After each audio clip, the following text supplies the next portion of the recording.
So, what's the play about?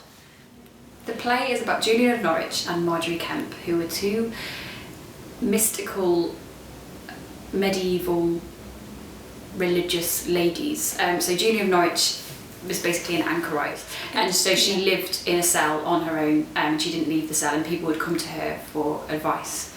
And she was a very religious, holy lady, and basically she wrote a book talking about her.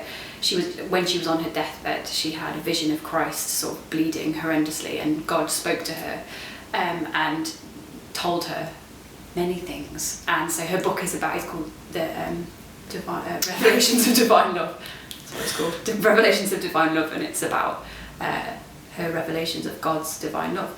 And Marjorie Kemp is a nutter. In some people's opinion. Basically, both of these women had really intense visions and could hear the voice of God. You know, she hears the voice of God and falls off her donkey, and it's just really funny because she's You'd be quite around. surprised though, right, wouldn't you? Well, they wouldn't have come across many other women with similar experiences in their lives. It is recorded that these two met on one occasion, and that's kind of what we've based our whole story about.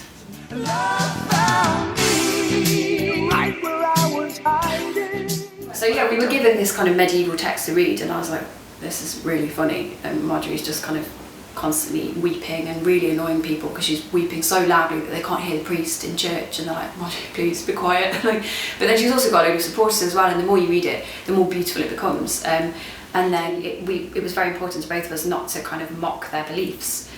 We started off looking at it as a comedy, and there's certainly comic moments in it. I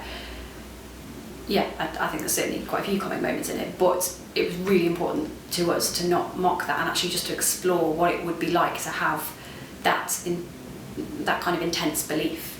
And I think that's really interesting as an actor as well, and a writer too.